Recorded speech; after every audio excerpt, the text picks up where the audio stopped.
Assalamualaikum warahmatullahi wabarakatuh. Salam sejahtera untuk kita semua. Selamat datang di Koki MP, Komunitas Kajian Ilmu Manajemen Pendidikan yang dibina oleh Pak Amril Muhammad selaku dosen Prodi Manajemen Pendidikan Universitas Negeri Jakarta. Perkenalkan, nama saya Rakhananto dari Prodi Manajemen Pendidikan 2020A, dan di sini saya akan menjelaskan tentang VUCA dan era disrupsi. Selamat menonton dan semoga bermanfaat. Jangan lupa like, komen, dan subscribe. Yang pertama, saya akan menjelaskan apa itu VUCA. VUCA merupakan akronim yang berarti volatility, uncertainty, complexity, dan ambiguity. VUCA adalah tantangan yang harus dihadapi oleh setiap pimpinan organisasi yang menyangkut disrupsi, pergeseran pasar, perubahan perilaku konsumen, serta persaingan bisnis yang semakin ketat. Selanjutnya ada keterampilan di era VUCA. Yang pertama, insting yang kuat.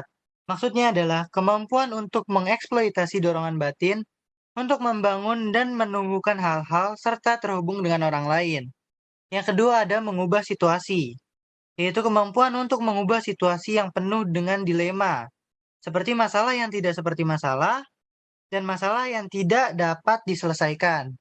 Yang ketiga ada kejelasan, yaitu kemampuan untuk melihat melalui kekacauan dan kontradiksi untuk masa depan yang belum bisa dilihat oleh orang lain. Yang keempat ada kemampuan belajar, yaitu kemampuan untuk memendamkan diri dalam lingkungan yang tidak dikenal dan belajar lebih dalam dari sumber utama. Yang kelima ada depolarisasi konstruktif, yaitu kemampuan untuk menenangkan situasi yang menegangkan, di mana komunikasi telah terpecah dan membawa orang-orang dari budaya yang berbeda menuju keterlibatan yang konstruktif. Selanjutnya, cara menghadapi ancaman VUCA. Yang pertama, volatility. Hadapi volatility dengan fashion. Yang pertama adalah terima dan rangkul perubahan sebagai bagian dari lingkungan kerja. Dan yang kedua, buat pernyataan yang kuat dan menarik tentang tujuan dan nilai tim. Selanjutnya ada uncertainty. Atasi uncertainty dengan understanding. Cara yang pertama adalah berhenti sejenak untuk mendengarkan dan melihat sekeliling. Yang kedua, jadikan investasi, analisis, dan interpretasi bisnis dan competitive intelligence sebagai prioritas. Selanjutnya, complexity. Pecahkan complexity dengan clarity. Berkomunikasi secara jelas dengan tim Anda dan kembangkan tim dan dorong kolaborasi.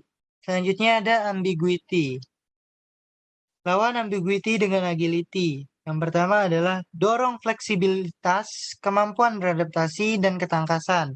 Dan yang kedua, pekerjakan dan promosikan orang-orang yang berhasil di lingkungan VUCA. Yang kedua, saya akan membahas apa itu era disrupsi. Secara bahasa, disruption artinya gangguan atau kekacauan. Gangguan atau masalah yang mengganggu suatu peristiwa, aktivitas, atau proses. Secara praktis, disrupsi adalah perubahan berbagai sektor akibat digitalisasi dan Internet of Things. Contoh disrupsi adalah media cetak menjadi media online atau situs berita. Taksi konvensional atau taksi argo menjadi taksi online, mall atau pasar menjadi marketplace atau toko online, dan digitalisasi lainnya. Yang terakhir ada cara menghadapi era disrupsi. Cara yang pertama adalah ciptakan inovasi yang baru.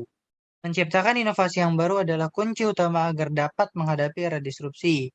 Jika seseorang tidak memiliki inovasi yang baru, maka ia akan berhenti dan mati.